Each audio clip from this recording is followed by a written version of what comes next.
ಸುಂದರವಾದ ಪ್ರಕೃತಿಯ ತಾಣ ಬಯಲು ಸೀಮೆ ನೋಡಿ, ಹನುಮಂತ ದೇವಸ್ಥಾನ. ನಾವು ಈಗ ಟ್ರ್ಯಾಕ್ಟ್ರಲ್ಲಿ ಹೋಗ್ತಾ ಇದ್ದೇವೆ. ಒಂದು 5-6 ಜನ ಟ್ರ್ಯಾಕ್ಟ್ರಲ್ಲಿ ಹೋಗ್ತಾ ಇದ್ದೇವೆ. ನೋಡಿ, ಟ್ರ್ಯಾಕ್ಟ್ರಲ್ಲಿ ಎದುರುಗಡೆ ಕೂತ್ಕೊಂಡಿದ್ದಾರೆ. ನೋಡಿ, ಡ್ರೈವರನ್ನು ಕೂತ್ಕೊಂಡಿದ್ದಾರೆ. ಅವರ ಹಿಂಬದಿಯಲ್ಲಿ ಇಬ್ಬರು ಹೆಂಗಸರು ಕೂತ್ಕೊಂಡಿದ್ದಾರೆ. ಅವರು ಕೃಷಿ ಎಲ್ಲ ಮಾಡ್ತಾ ಇರುವಂಥವರು. ನೋಡಿ, ನಾವು ಈ ಬಯಲು ಸೀಮೆ ಹತ್ರ ಹೋಗ್ತಿದ್ದೇವೆ. ನೋಡಿ, ಇವರು ತುಂಬ ದೊಡ್ಡ ತೋಟ ಇರುವಂಥ ಒಬ್ಬರು ಹೆಂಗಸಿಗರು. ನೋಡಿ, ಇವರಿಗೆ ನೋಡಿ, ನಾವೀಗ ಬಂದು ಈಗ 2-3 ದಿವಸ ಆಯಿತು. ಸರ್, ನೀವು ಯಾವ ಊರು ಸರ್ ನಿಮ್ಮದು? ನಮ್ಮದು ಮಂಗಳೂರು ಸರ್. ಮಂಗಳೂರು. ಎಷ್ಟು ದಿವಸ ಆಯ್ತು ನೀವು ಬಂದು? 5-6 ವರ್ಷ ಆಯಿತು. 5-6 ವರ್ಷ ಆಯ್ತು. ಇಲ್ಲೇ ಕೆಲಸ ಮಾಡ್ತಿದ್ದೀರಿ?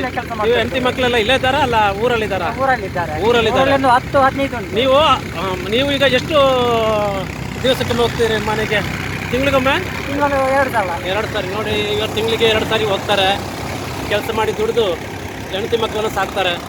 ನೋಡಿ, ಈಗ ನೋಡಿ ಪ್ರಕೃತಿಯ ತಾಣದ ಸೈಡಲ್ಲೆಲ್ಲ ನೋಡಿ ಏಲಕ್ಕಿ ನೆಟ್ಟಿದ್ದಾರೆ, ಮತ್ತು ಅಡಿಕೆ ನೆಟ್ಟಿದ್ದಾರೆ. ನೋಡಿ, ಏಲಕ್ಕಿ, ಅಡಿಕೆ ಎಲ್ಲ ನೆಟ್ಟಿದ್ದಾರೆ. ನೋಡಿ,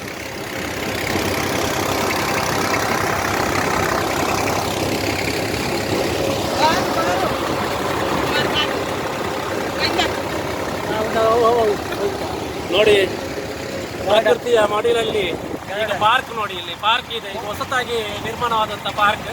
ಯಾರು ಕೂಡ ಬರ್ಬೋದು ಇದಕ್ಕೆ. ನಂದೀಪುರ ಪಾರ್ಕ್. ನೋಡಿ, ಇಲ್ಲಿ ಪಾರ್ಕ್ ಇದೆ. ನೋಡಿ, ಇತ್ತೀಚೆಗೆ ಓಪನ್ ಆದದ್ದು ಇದು ಪಾರ್ಕ್.